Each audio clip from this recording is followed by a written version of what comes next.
So, thank you very much, and thank you for joining us. My name is Jonah Emmanuel, and for tonight, I will be your host. I'll be sharing with you some of my thoughts and some of the concepts about or surrounding achieving undergraduate scholarships. Right. So, this is just an undergraduate scholarship webinar where I'll be sharing with you some of the secrets on how I was able to get 7 scholarships as an undergraduate during my university days. All right, so here are my slides. Let's get started. All right, so for tonight, we'll be discussing undergraduate scholarships, the what, the how, and the when. All right, so basically, it's what does scholarship entail? All right, the how, I would explain how you can get scholarships, and then, of course, the when. What's the best time? There are times that are best for getting the scholarships. These are the things I'll be sharing with you tonight. Undergraduate scholarships, the what, the how, and the when. So basically, we'll be having 3 sessions tonight. The first session will be the what. All right. In the what, I'll explain what undergraduate scholarships is all about.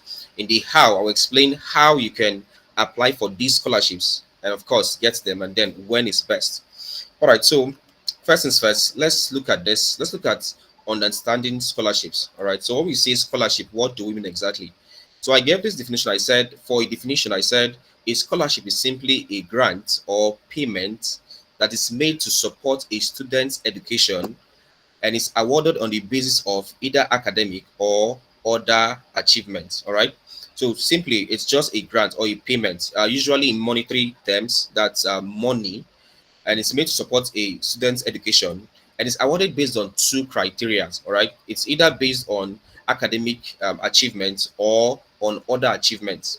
All right, so when we talk about academic achievements, we mean things like your grades, right? How high your CGPA is, how nice your results are.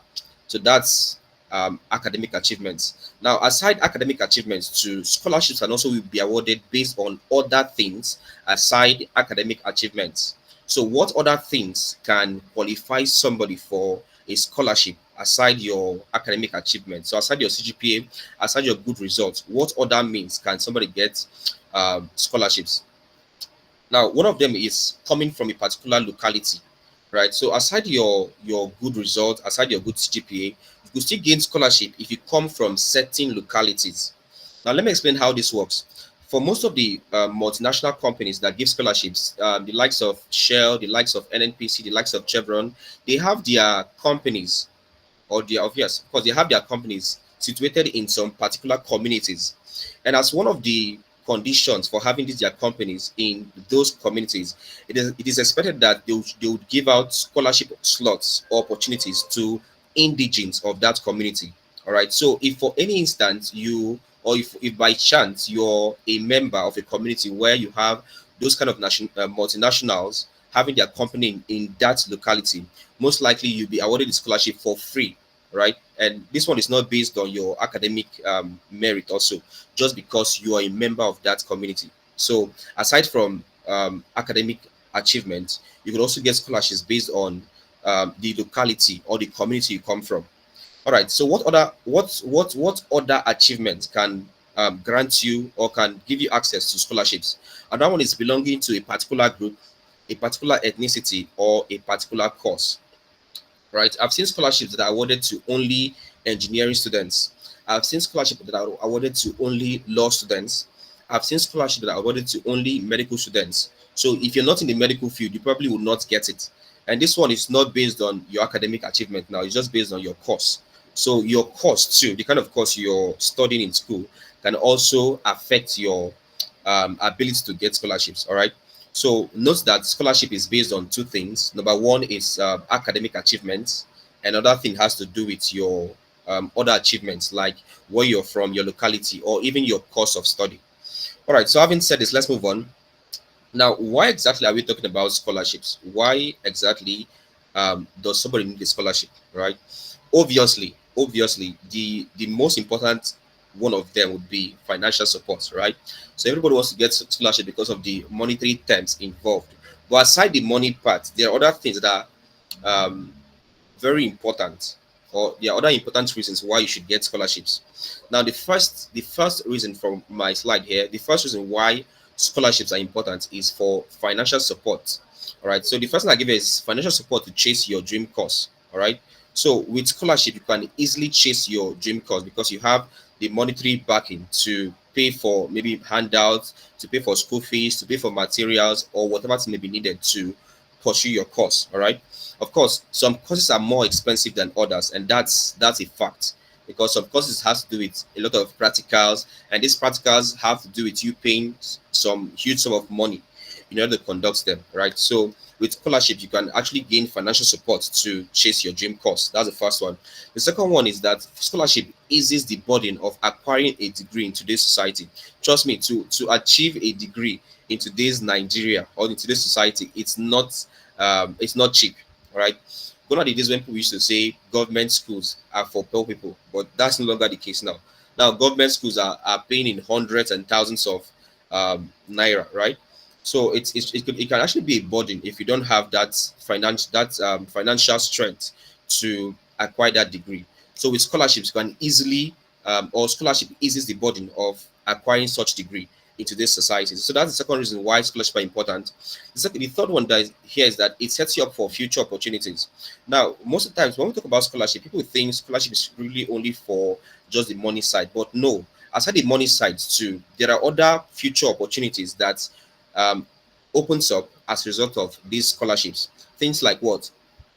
There are companies that give out scholarships, and when you get those scholarships there, your name will be recorded in the database. All right, both scholarship and also SS too, the same thing happens, right? So if you're a recipient of their scholarship while you were there or during your undergraduate days there, what you observe here is that your name is being recorded in their database. And if for any reason they give out let's say a job opening and there are applicants there, sometimes they look at from this applicant, they look at those persons that they were recipients of their maybe their offer, their scholarships, their essays while they were still in school. So if you for any reason won their scholarship as an undergraduate there, it gives you an edge over those guys that didn't win. Yeah, I'm telling you, this happens. So scholarship also sets you up for future opportunities. Now, aside this too, scholarship allows you to focus on your studies. Obviously, without a good financial backing there, you probably be distracted. All right. So should I you look okay, of course you're looking for a way to make extra cash, right? So it's now you juggling between making extra cash and then schooling, which can be so much of a stress. All right, but if you have scholarships there, it gives you that focus. You can now focus on, okay, let me just focus on making my results, making good grades, because I already have a financial backing via scholarships, right? So it allows you to focus on your studies. Now, what next is this? Scholarship provides financial freedom to explore interests and take risks. Obviously, in some cases where you've gotten multiple scholarships, like I did when I was in school there, I had the I had the freedom to explore that things there. So when I was in school, I could start up businesses, right? I could buy businesses, I could test run some of my ideas, right? And some of these ideas involve the use of or spending cash. And since I had several scholarships that were paying me here, I had that freedom. I could easily spend some cash, try the business there and see if it works or it does not work. Why? Because I had that financial freedom via scholarships. So when you have these scholarships, especially when you're having multiple scholarships there, it gives you that financial freedom. You can now think of, okay, so I have enough cash now to pay for not just my school fees. I have some savings. So perhaps let me explore that thing. Let me try to invest in a business. Let me start a business. Let me start a side hustle from your scholarship grants, right? So this has happened. So scholarship also gives you that financial freedom. So aside the monetary part, it eases the burden of acquiring a degree in today's society. It sets you up for future opportunities. It allows you to focus on your studies, and of course, it provides financial freedom to explore your interests and, of course, take risks. So these are some of the reasons why I think scholarships are very, very much necessary in today's world. Let's move on again. Let's look at the types of scholarships. We've talked about what scholarships are. We've talked about why scholarships are important. Now let's look at the types of scholarships. Now, basically, I had to classify scholarships under two. Those are national scholarships and then international scholarships. All right. So we'll take each of these one by one. Look at national scholarships. Look at international scholarships. We'll see what they are. And I hope you're writing though. All right. So make sure you're jotting down points. If you have a question, for now your mic is being mute, so you can't ask questions. So if you have questions there, feel free to write them down. After the seminar, I will unmute you and then you now have to ask your question. So for now, please just jot down the questions. When I'm done, I can now take your questions. All right, so back to this. So I was saying types of scholarships. I said basically we have national scholarships. We also have international scholarships. Now, what do they mean? Let's start with the first one. Let's look at them. Let's start with national scholarships. Now, basically, national scholarships are scholarships that are granted or awarded to students within a particular country, such that the students can only enjoy the benefits if they stay within that country. So what I'm trying to say here is this: simple and short. For a national scholarship, you only enjoy the benefit of the scholarship if you stay in that country. All right. So, if for any reason you have a national scholarship, and let's say, for instance, you now have the chance to travel out of the country, right? You would kind of forfeit the scholarship. That means it's no longer hold. So, the only criteria for you to keep maintaining the national scholarship is that you must be resident in that country. All right. So, national scholarship only works for students that are in that country. For this evening's talk, we'll be talking more of the national scholarships than the international scholarships. But then, aside the national scholarship, we also have international scholarships. For international scholarships, these are scholarships that are granted to or awarded to students such that they can learn in other country outside their own country of origin or birth. All right, so I think this is the major jackpot in quotes. This is the major jackpot route for most persons, right? They want to gain scholarship, but the main idea is that they want to leave the country.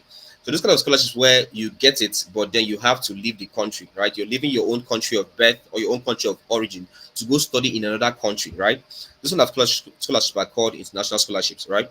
Why the one where you have to enjoy the benefits in your own country is the national scholarship. All right. So I said for tonight's talk, I'll be dwelling majorly on the national scholarships.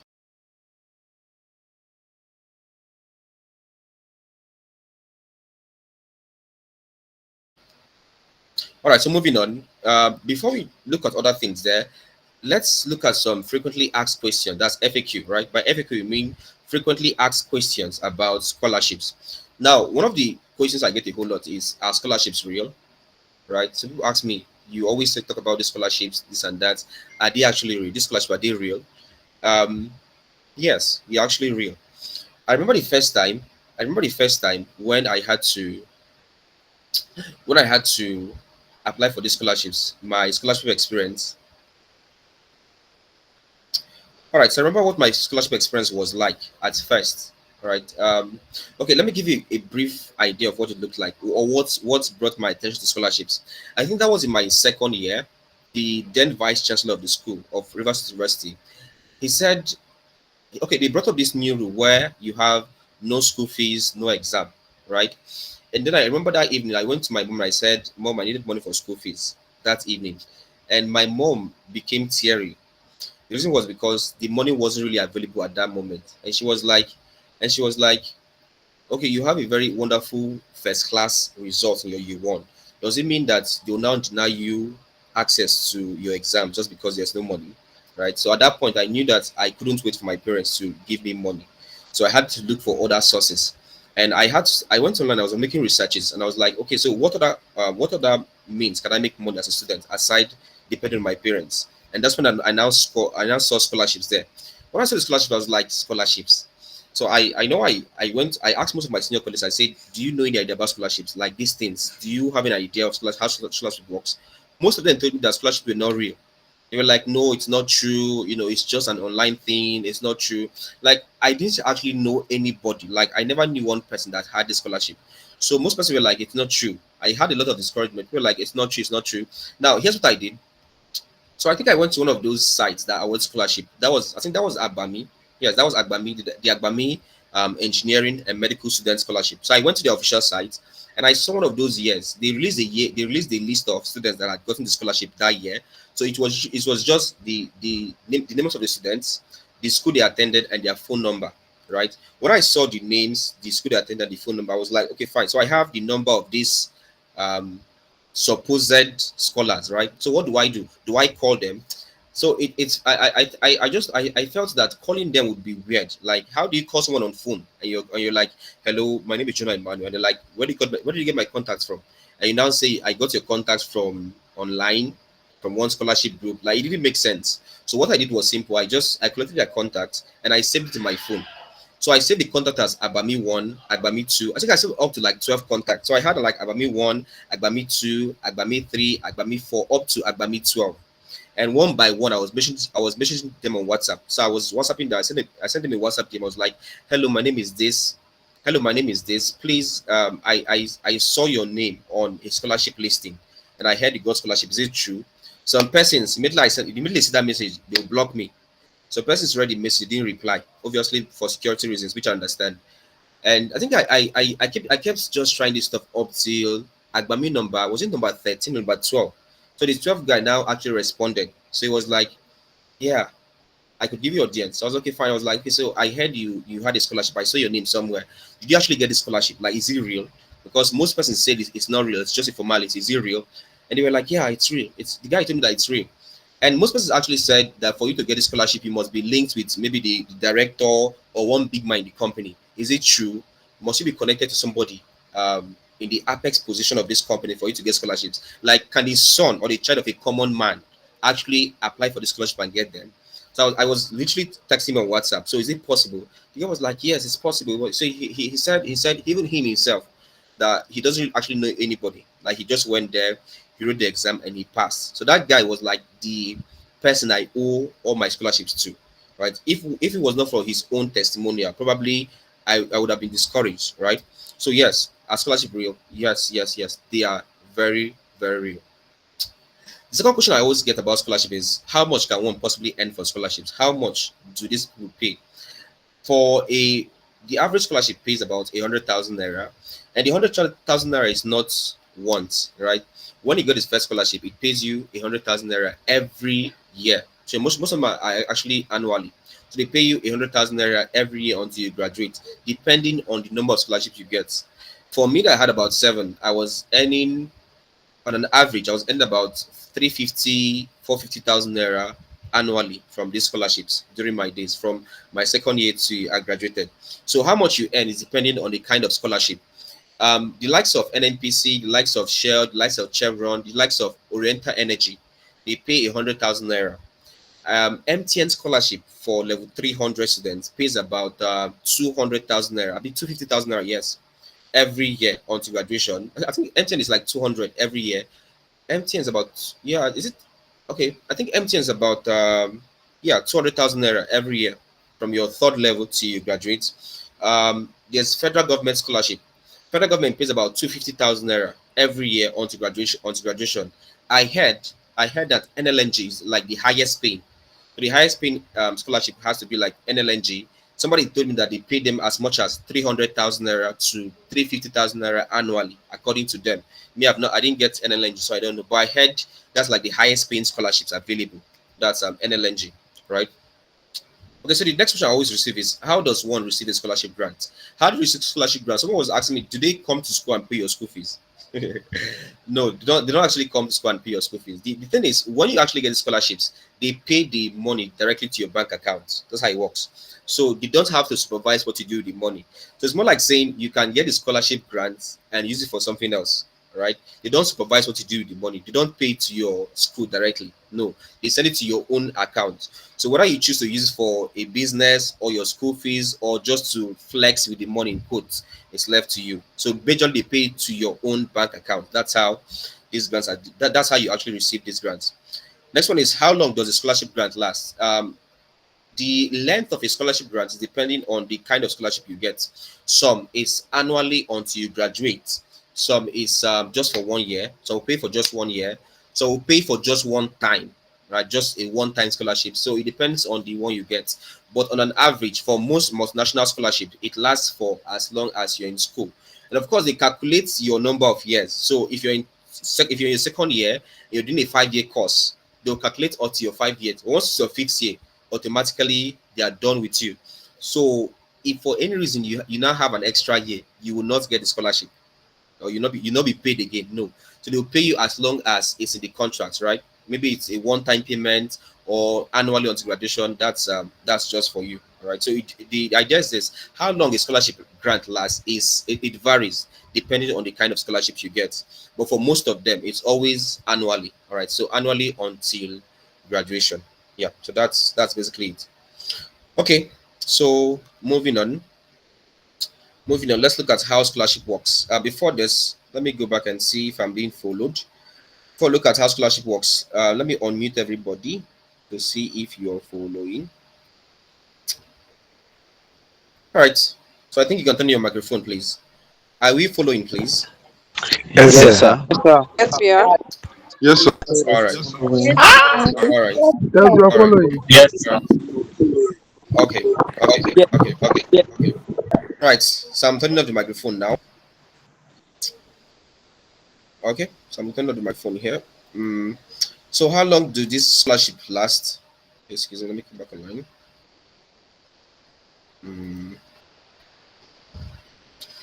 All right. So let me share my slides. Okay. So if let's not look at how this scholarship works. So let's say you want to get these scholarships, right? How do they work? How do you go around it? Right? How does it work? First things first, your first step is that you have to apply for the scholarships. You have to apply for them. Um, the applying for scholarship again is dependent on the criteria you're coming from. Remember, I told you I said scholarship are awarded based on two things. First, based on your academic, let's say your academic all right. So first one is based on your okay, come on, okay, fine. So first one is based on your academic results, your CGPA, and all of that. Second one is based on where you come from. So how this thing works is depending on which route you're following.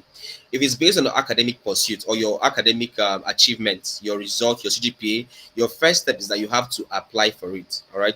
So when the scholarship listing is out, you have to apply for them. Why? If it's based on the one where the company is based in your community and they want to give it back, like they're giving back to the society there, those ones you don't really have to apply.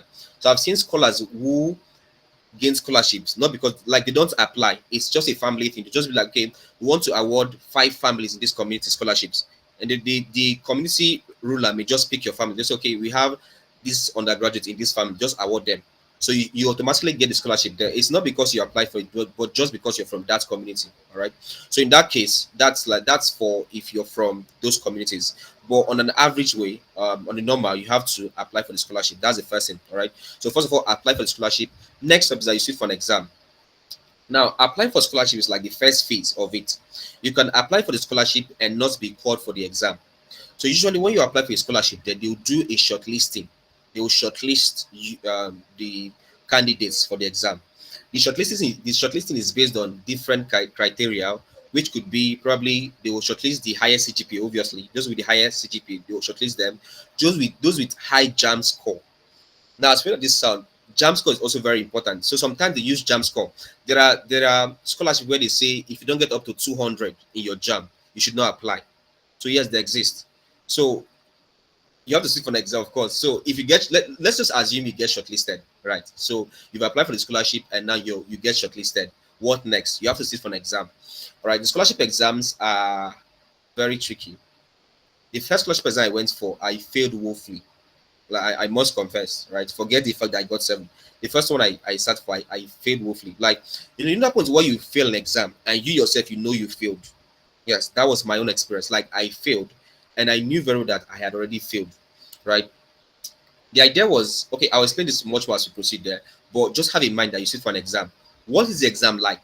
Majorly, you'll be tested based on numerical analysis or numerical reasoning. Let me know the analysis. Numerical analysis is actually a level 200 engineering course, so leave that one out, please.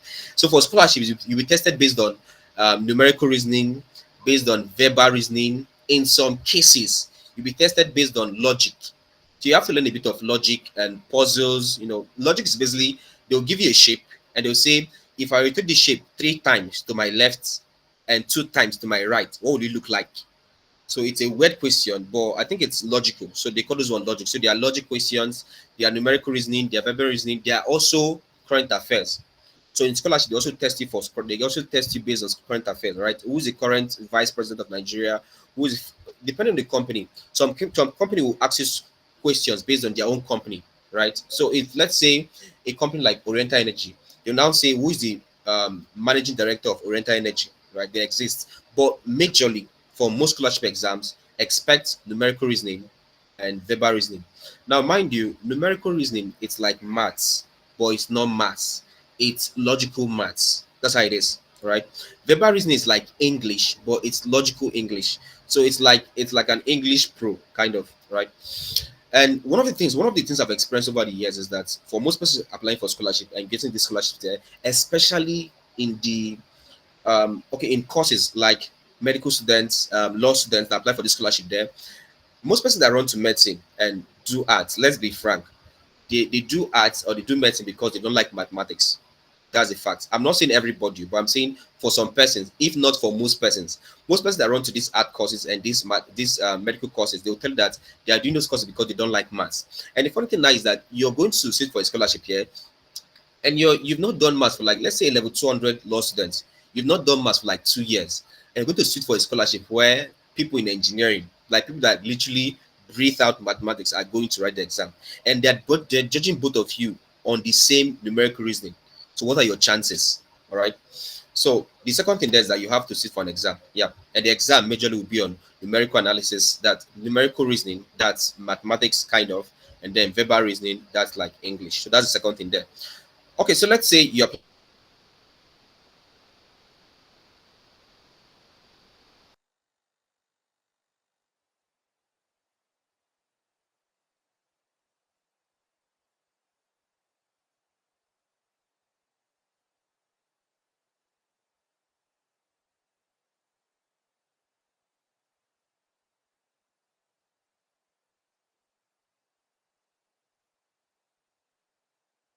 for the scholarship the first time, you get shortlisted, you sit for the exam, and then you pass. So what next? When you pass, I'm coming in. So let me show you with me. Okay, I'm unmuting, please. I had a call coming. Let me unmute and be sure that you're still following. Sure. Sorry, We are I had a following. call We are coming. following. Yes, sir. So you know we are Yeah, following. we are Let me know that following. you are We right. are I'm following. back now, right? Following. Yes. Please tell those we get that they should not call me now. Please, nobody should call me now. We are Please, thank following. you very much. Following. All right, all right. Thank you very much. Turning off the mics again. Let's proceed. Turning off the mics. Let's proceed. All right. Thank you. All right. Let's move on, please. Let's move on. By the way, I'll be asking some questions. By the way, I'll be asking questions after now. And those guys that get my question, so I'm giving out $50 to 10 persons. Yes, and we have about 6 slots left, if I'm not mistaken. So we're doing a kind of question. The most active participants will be shortlisted for the 50,000 grant and other things. But by the way, please let's go back to our scholarship talk. Okay, so I was talking about how scholarship works. I said if you sit for the exam and you pass, your next task is that you have to supply extra information. So usually, if you pass, they'll send you a congratulations. They'll say, "Congratulations, you've passed the exam." So supply so and so information. They'll ask for your bank details. They'll ask for your verification, like just to verify that you're there. But usually they ask for a kind of verification, right? But once you send in the bank details, and now pay you. And then the last thing is that you have to stay within the scholarship requirements. So first of all, you've applied for the scholarship, you got shortlisted. Number two, you start for an exam and you pass the exam. Congratulations to you. They now ask you to supply them with your bank account details such that they can now pay you. It doesn't end there. The last step about scholarship is that you have to look for a way to maintain these scholarships. All right. So stay within the scholarship requirement. That's what I'm saying. When we talk about scholarship requirements, for most cases, it's about a CGPA range. And the CGPA range there is usually 3.5 and above. And by 3.5 and above, it means you have to be on a 2-1, that's second class upper. All right. I had a friend who had MTN scholarship. I think that was in his third year, and he was being paid about 250,000 naira for MTN scholarships. Then the thing that happened is that when he went to his fourth year, I don't know what happened to him. He dropped. Like he couldn't make most of his courses, and he dropped. I think he dropped about 3.3 or something like that. What happened was that automatically the scholarship was withdrawn from him.